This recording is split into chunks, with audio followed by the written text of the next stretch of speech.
Hello everyone, কথা ধারাবাহিকের আজকের পর্বে দেখবেন গুহবাড়িতে কর্তাদিদা আচার্য মশাইকে বলে যে আপনি ফদ্দটা করুন, আমরা খুব ভালোভাবেই এবারের পুজোটা করব কথা মায়ের মঙ্গল কামনায়। এদিকে এভি কথার দিকে একদৃষ্টিতে তাকিয়ে থাকে আর মনে করে কথা তাকে বলতো, পাচক মশাই চোখের পলক না ফেলেই তাকিয়ে আছেন, আপনি তো এবার প্রেমে পড়ে যাবেন। এছাড়া এভি তার আর কথার কাটানো অনেক মুহূর্তগুলোই মনে করতে থাকে, যেখানে কথা এভির যত্ন নিচ্ছে এবং তার সেবা করছে, সেই সব কাটানো মোমেন্টসগুলো মনে করে। আর এভি বলে যে আমি তোর ওপর রাগারাগি করি, তোকে বকাবকি করি বলে তুই আমার থেকে দূরে চলে যেতে চাইছিস। আমার একটা অদ্ভুত ফিলিংস হচ্ছে, আমি তোকে বলে বোঝাতে পারবো না, কিন্তু তুই আমাকে ছেড়ে যাস না।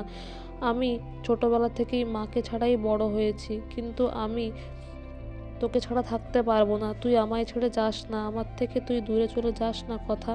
এছাড়া এভি এটাও বলে, তুই আমার সমস্ত জিনিসপত্র গুছিয়ে রাখিস, আমি তো সব ওলটপালট করে রাখি, তাও আমি তোর ওপর বকাবকি করি আর তুই শুধু অভিমান করে ভ্রু কুঁচকে আমার দিকে তাকিয়ে থাকিস।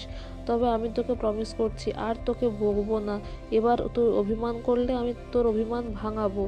এদিকে এভি দেখতে পায় যেন কথা তার কাছে এসেছে, তখন এভি খুব খুশি হয়ে কথাকে জড়িয়ে ধরে, বলে তুই সুস্থ হয়ে গেছিস, আমি জানতাম তুই সুস্থ হয়ে উঠবি, তুই তো আবার আগের মতো হয়ে গেছিস।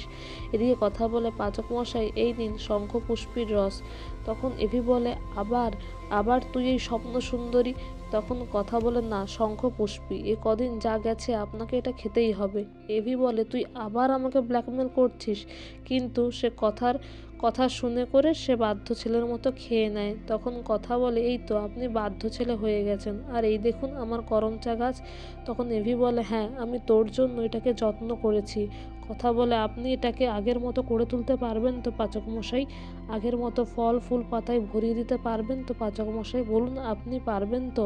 এভি অস্বস্তি হয়, এভি কষ্ট পায়, আর সে বুঝতে পারে যে কথা তার কাছে শুয়েই আছে, সে স্বপ্ন দেখছিল। তারপর সে কথার মাথায় হাত রেখে বলে, আমি প্রতিজ্ঞা করছি মা আনন্দীর পুজোর আগে আমি তোর করমচা গাছটাকে ফল ফুল পাতায় ভরিয়ে তুলব, অনেক সেবা যত্ন করব, আর আমি তোকেও সুস্থ করে তুলব। তারপর এদিকে গুহবাড়িতে দেখা যায় আচার্য মশাই পুজোর আয়োজন শুরু করলে ঢাকি আসে। তখন সবাই ছোটকাকে বলে, কেন ঢাকের আয়োজন করা হয়েছে? ছোটকা বলে, কেন এ বাড়িতে কবে এরম পুজো হয়েছে, তাছাড়া এবছর তো আরও ভালো করে ধুমধাম করে পুজো হবে। আর এদিকে চিত্রার হাজব্যান্ড সে প্রার্থনা করে যে মা আনন্দী তুমি দয়া করে কথাকে সুস্থ করে দাও, ওর মামার মৃত্যুর পেছনে কোথাও না কোথাও আমরা দায়ী, কিন্তু মেয়েটাকে তুমি সুস্থ করে দাও। এদিকে এভির বাবা তার মাকে বলে যে এভিকে ডেকে নিয়ে আসতে, আর কর্তা দাদু বলে, আগের বছর তো কথা মা তার মামার সাথে এসছিল করমচা গাছ নিয়ে, কিন্তু এবারে। তখন কর্তা দিদা বলে, এবারে যতক্ষণ না করমচা গাছ এসে পৌঁছাচ্ছে ততক্ষণ পুজো হবে, আর এই মণ্ডপে ততদিন নিত্য পুজো হবে মা আনন্দীর, যতদিন না কথা মা বাড়ি ফিরে আসছে। এদিকে কায়দা কানুনের মেম্বাররা এসে বলে, যা যা নিয়ম কানুন আছে তারা সব পালন করবে কথার মঙ্গল কামনায়। আর এই কথাগুলো শুনে বাড়ির প্রত্যেকে খুবই অবাক হয়ে যায় যে কথার মঙ্গল কামনায় নবীন প্রবীণ এক হয়ে মা আনন্দীর পুজো করতে চাইছে, সমস্ত রিচুয়ালগুলো ফলো করতে চাইছে। এরপর পুজো শুরু হয়ে যায় মা আনন্দীর, সবাই মিলে পুজো করে, আর কর্তা দাদু কর্তা দিদা এই বাড়ির প্রত্যেককে একসাথে পুজোয় বসতে দেখে খুবই খুশি হয়।